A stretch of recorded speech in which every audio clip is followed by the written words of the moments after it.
Hello everyone, my name is Sania Hadika. My student ID number N41376839. Today I'm going to talk about some contemporary issue in health and social care sector in the UK. We have all heard a lot about the impact of COVID-19 and its effect pretty much every part of our healthcare system.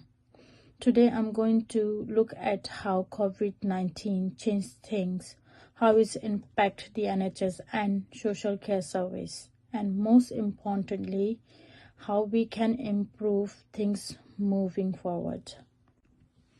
Health and social care are essentially they are what help us stay healthy, recover from illness, and get support when we need it.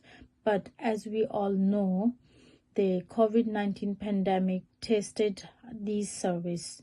In fact, it highlighted some major weakness in the system and created new problems too.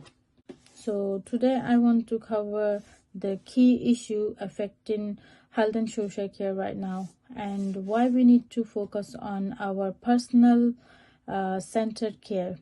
I will share an idea on how we can make things better, especially after the lesson we have learned from the pandemic. Let's dive right into the challenging we are dealing with. Infection like COVID-19 and the flu. This puts a massive strain on the NHS, especially with the vulnerable group like older adults. Impact on NHS operation. Many non-urgent treatments were postponed and staff were redeployed to critical care.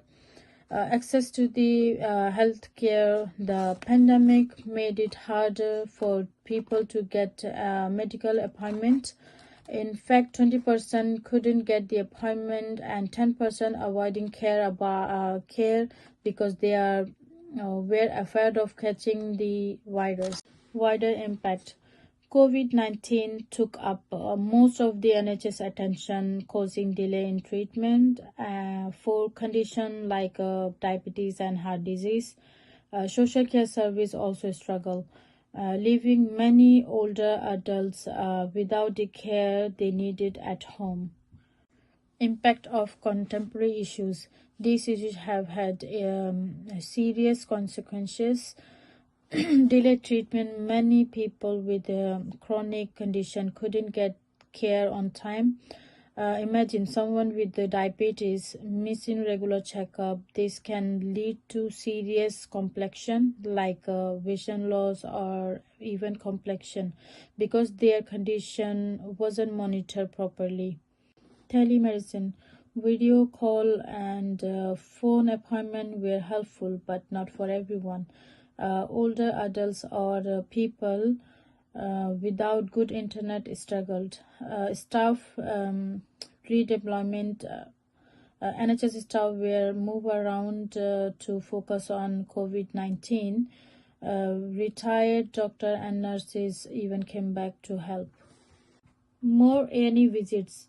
With social care service stretched thin, many elder people end up in A&E simply because they did not have help at home. It's sad because many of these visits could have been avoided with better community care. Personal centered care. Now let's talk about personal centered care or PCC. This is all about treating patients as individual, not just as medical cases. It's about understanding their personal needs, preference, and value, and making sure their care reflect that. However, during the COVID-19 crisis, the NHS had to switch to more standardized approaches to deal with the crisis. This was important, but it made it harder to provide personal centers care in the way we normally would. The NHS had to focus on emergencies needs So PCC after took a backseat.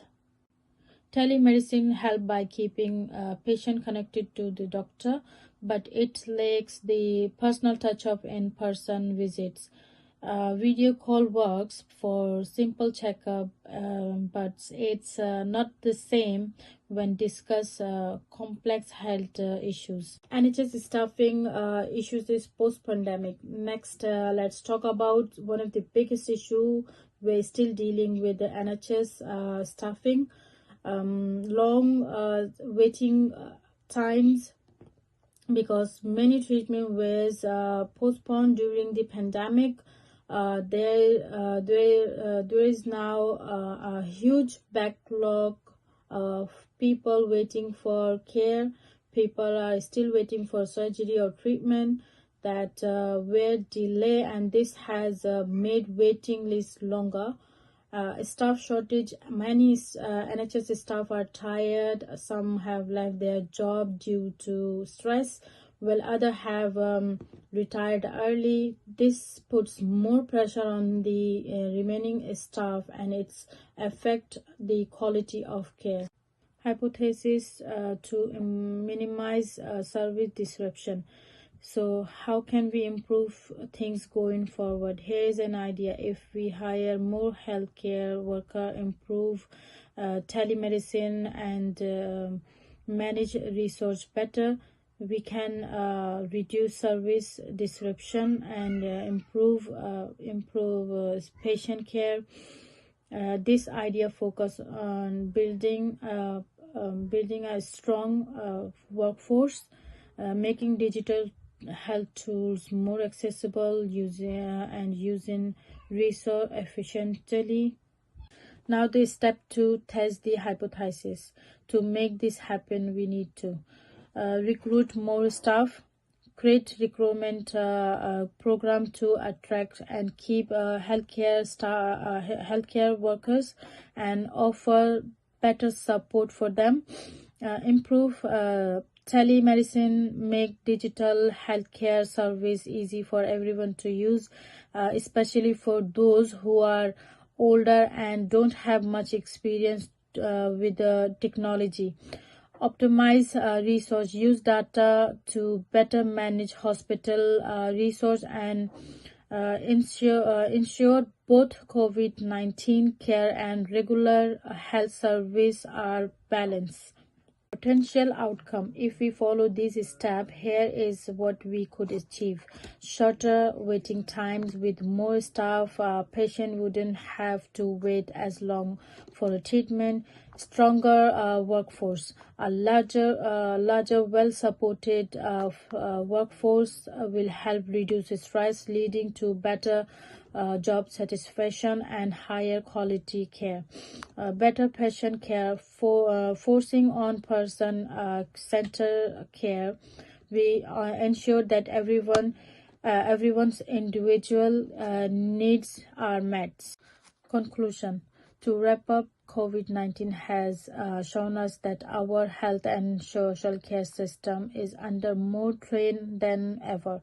But if we focus on recruiting and supporting healthcare workers, improve access to digital service, and ensure person care center, we can create a stronger, more resilient system for the future.